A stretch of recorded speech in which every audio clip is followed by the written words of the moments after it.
Welcome to the Cabral Concept, where board-certified naturopath and integrative health practitioner Dr. Stephen Cabral shares how he was diagnosed at the age of 17 with a life-altering illness and given no hope for recovery. It was only after studying and traveling all over the world did he discover how to combine ancient Ayurvedic healing practices with state-of-the-art naturopathic and functional medicine to fully rebalance the body and re-energize it with life. It's time to discover how to get well, lose weight, and finally feel alive again. And now, here's your host, Dr. Stephen Cabral.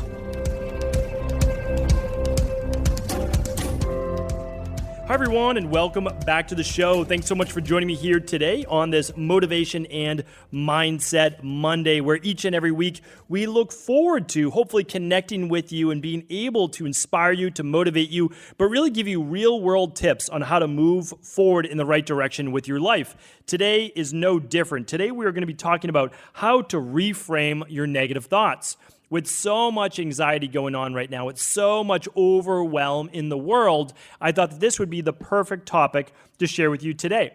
Now, a lot of times you might be in a really good spot right now, but maybe in the past you suffered from anxiety, some overwhelm, not quite in your best spot in life, but also sometimes there's people in your life that you know about that you might be able to share this information with as well. So not every podcast, not every show is just about you, but I really believe that accumulating this knowledge in the physical health-based realm, but also the mental health-based realm will enable you to for sure move forward faster in your own life, but then really it's all about paying it forward, sharing this information with others. So I want to get started today. I really have an outlined plan of how I'd like you to assess those negative thoughts that you get, maybe that play on loop. Last week we spoke about this. We called it the habit loop. That was on episode 1634. Today's episode 1641. You can just head over to stephencabral.com/podcasts for all the podcasts. But what I want to share with you today is that essentially our brains play on loop. That means our conscious mind is running through the same essential thoughts every single day. Now, I'm going to get to that in just a second, because these thoughts, though, they come from the subconscious. Now, the subconscious is about 95% of how we feel, what we think, etc. But we don't control that. The subconscious mind is essentially playing on a program, on programs that were given to us, that were essentially embedded into our brain before we were even really conscious of them.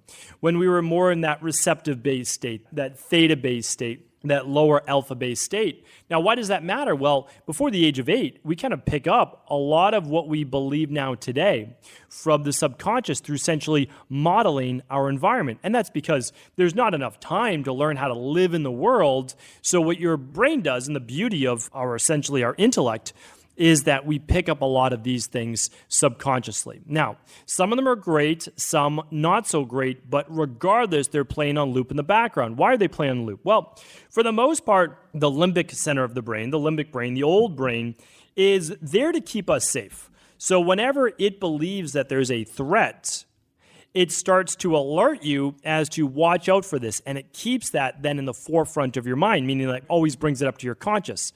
Now, it does that to keep you safe, but here's the problem.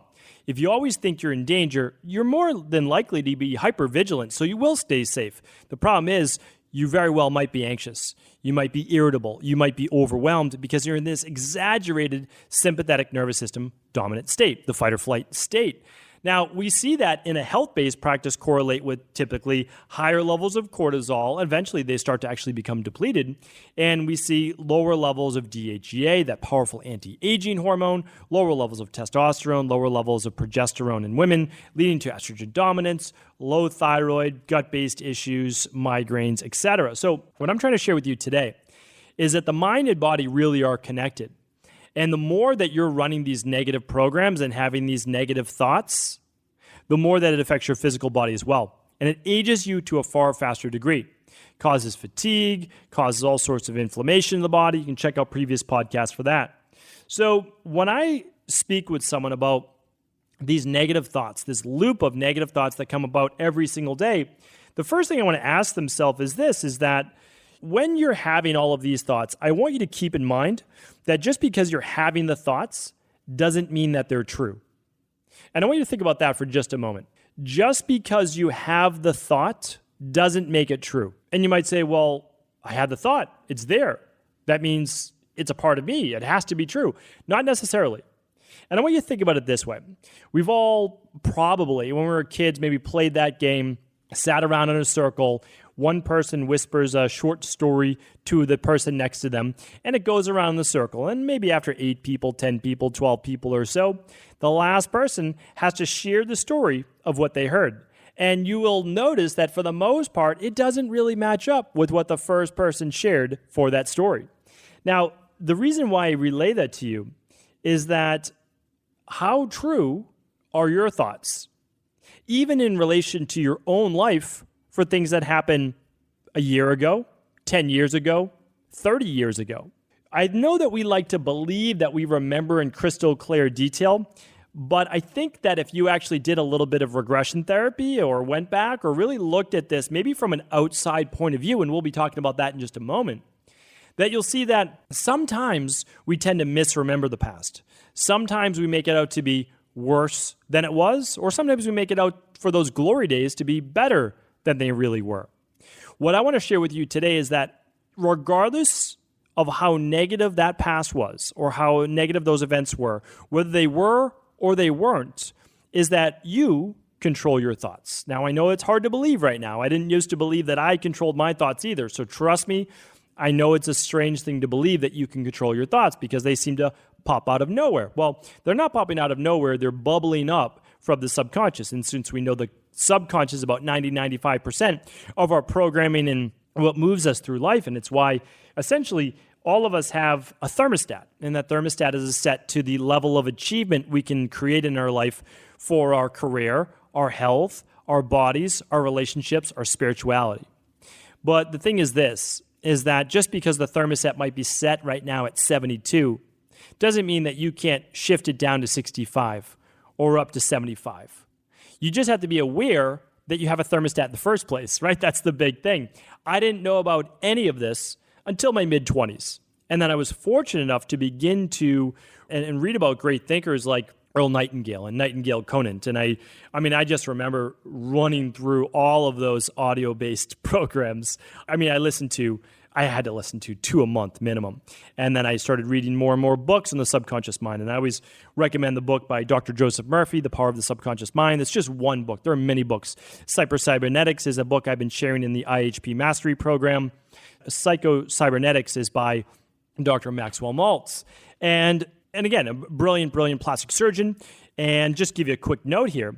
He used to work with people on reconstructing, recreating the face that the person wanted, essentially. He would give them the nose, the cheekbones, the chin, whatever it might be, that the person really thought that they wanted.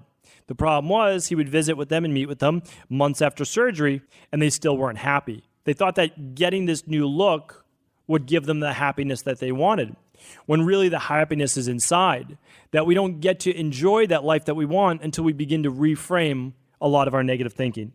So I want to share with you just a little bit of how to do that now. And of course, you can work with brilliant therapists near you that do regression-based therapy, that do neurolinguistic programming, that do, I believe it's called integral family therapy, that do cognitive behavioral therapy. But you can find people that are able to work with you on this. And I really believe that that's going to be tremendously helpful for so many people while also working on their digestive issues, while working on their adrenal-based issues, thyroid, etc., because the two go hand in hand. They do work together. The mind and body work up and down, right? So if you're having issues with inflammation in your gut, well, you're getting signals from your gut back up to your brain. And if your brain's not feeling so well, meaning you're feeling anxious, well, then that can affect your digestive system. So that's why it's really important that we work on both together. So what I want to share with you right now is that you can essentially begin to tell yourself this, that I know that you're trying to help me. So the little voice that keeps coming up, all of those negative thoughts. But I want you to say to yourself, just to start, I know that you're here to help me. I know that you're here to serve me because you are not your thoughts, right? Your thoughts come about. That doesn't necessarily make them you. They come up from the programming. And so you have to say, I know that you're trying to help me, but I no longer need this help. Or this thought is no longer serving me. That's just to start, okay? So we're basically just having a conversation with ourselves because we know that our subconscious is not us. It is programs there to protect us. So we can say, thank you for trying to protect me. This thought, though, is no longer serving me. We do not need to be on high alert any longer. And then we start to move through the process. The absolute first thing that I always teach, that I always try to share with people, is that you have to become more self-aware. It's the number one thing in life. If you want better relationships, you have to become more self-aware of what you're saying, what you're doing, how you're acting. It's the only way to get a better output, because the only way that you get a better output, meaning the things that you do in life, is to know what you're doing in the first place. You can't change if you don't know what you're doing in the first place. So the very best thing to do in this situation, since we're talking about negative thoughts, is that when you have a negative thought, simply write it down. What is that thought? And then I always ask people to do one more thing. Where did it come up? Or around what topic? So when you go out in public, does it come up then? Okay? When you're around a certain person, does it pop up then? You just need to know what are those trigger points. And you can go back for last week's episode where I talked more about that. So once you're writing those things down, where it happens, when it happens, how often it happens, maybe you don't have to write down the how often it happens because you can just put the date and the time next to it. You're going to begin to see a pattern. And the pattern might be you're nervous, you're anxious about getting sick. Okay? Very common thing, obviously, in our practice as well. People worried about getting sick. They're okay now, but they're worried about getting sick again. So you'd say, well, when does that happen? All right, so the thought is you're anxious about getting sick. Well, when does it happen? And maybe it's going out in public right now. That, again, I totally get it, understand why that might happen, or when you don't get enough sleep, right? But here's the problem. So now you're anxious about not getting enough sleep, and that anxiety then keeps you up, and then you end up getting sick, right? It's a self-fulfilling prophecy. So what we need to say is, okay, when's it happening? Why is it happening? And let's just stick with the thought today, you're worried about getting sick. So let's just write down those anxious thoughts, all right? I want you to keep a journal with you, or just simply use the little note app in your phone and write down when it happens, what the thought is, and what's the trigger that you believe. Again, you might not always know, but just write it down where you're at. Okay, now ask yourself this. This is the next question. Why do you think that this thought is coming about? What's the reason? What's it saying to you? Why is this thought happening? And let's say the person's worried about getting sick, okay? Well, why is it happening? Well, maybe when they were younger, they got sick quite often, and it held them back from a lot of the things that they wanted to do in life. And they feel like they're moving forward right now, but they're really anxious because they're just waiting to get sick again, right? And this could be for relationships. Maybe you're in a great relationship, but you're worried for it going wrong again. Or you've lost the weight, or you're losing the weight, but you're just waiting to plateau, right? That you're not going to be able to lose any more weight. It happens to everybody. It happens to everybody. So think about it. What's it trying to say to you? Well, it's there trying to protect you, right? That thought, okay, well, keep worrying about getting sick because hopefully then you do the right thing so you don't get sick again. That's what your subconscious is basically trying to say. But now we have to ask you this. The next question is this. Are these thoughts true? And for the person who's not sick, but they're worried about getting sick, it's not true. So you can begin to talk with your thoughts. Say, listen, I know you're trying to protect me. I know you're trying to help me stay well and make sure I stay on my program. I'm doing that. I get it. It's okay. You don't have to bring up these thoughts over and over. And right now, it's not true. So I often say to myself, share with other people, that you can say to yourself, that may have been true in the past. I agree. And this type of thinking may have served me, but no longer. This is no longer true. And that actually leads me into that next, even if it's true, right? Even if it's true, let's say you are sick right now. You have to ask yourself, does it serve you right now? Is this helpful right now? And the answer in most cases is going to be, no, it's not.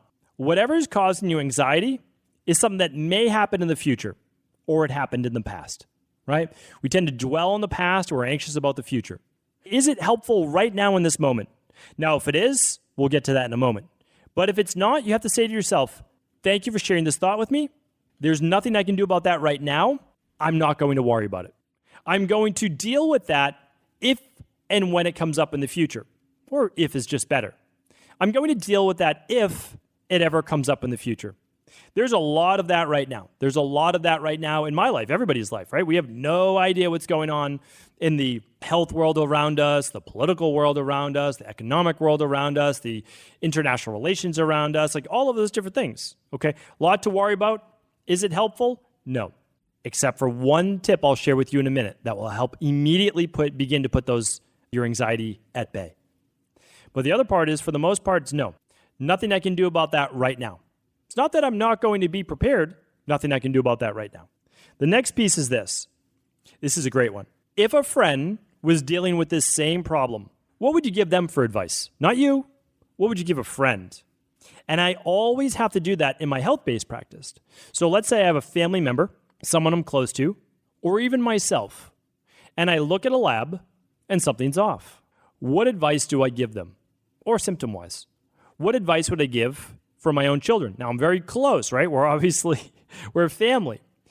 You start to think differently when it's you or family. So what I do is I strictly go by, this is what I would do for these symptoms. This is what I would do for this lab. That's what we're going to implement. And I found myself not too long ago, about 4 months ago, 5 months ago, when this whole pandemic and all that started to hit, is starting to act differently from a health-based perspective from my family than I would have previous to that. And I caught myself and I realized, listen, I see what you're doing here. Because you don't know how severe this thing is, because you don't know what's going to happen, you're going overboard in your preparation. And once I realized that, I said, okay, I'm going to be able to prepare properly, but not go overboard. So I'll share with you that in just a moment. That'll kind of bring it full circle. The next piece is this. After you give that friend advice, which hopefully you are friends with yourself, I know too many of us don't speak to ourselves like we are friends, but we have to be very careful of that. I did a podcast on our self-talk. We don't want to talk to ourselves like we're the enemy of ourselves. That's not a very good way to go through life, but that's on a separate show. So I want you to ask yourself another question. You're thinking back to the past.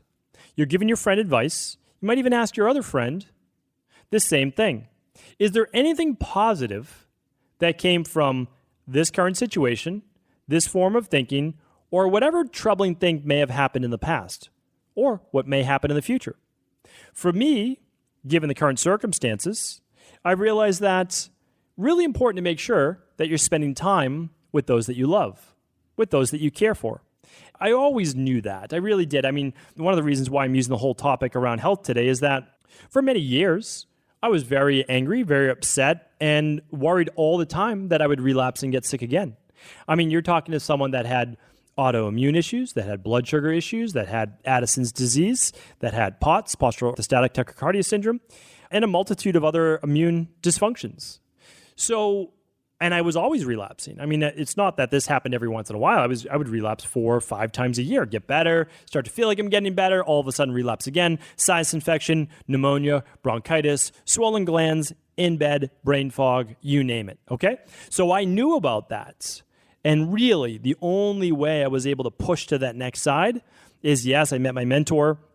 She taught me how to combine Ayurvedic medicine with functional medicine, and then also with the constitutions and proper thinking. And so that was a lifesaver. There's no doubt about that.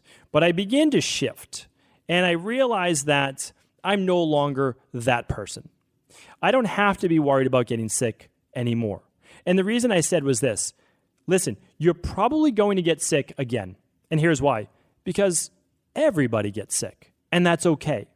Your job right now is just to lessen the time between illnesses and to be able to recover a little faster. And to know that you're always making forward progress. That, yes, sickness will come again, and that's okay. It's nothing to be worried about, and here's another reason why. Every time I got sick, I always made it through. It wasn't always easy, but here I am today, and I made it through. That's literally what I share with myself today.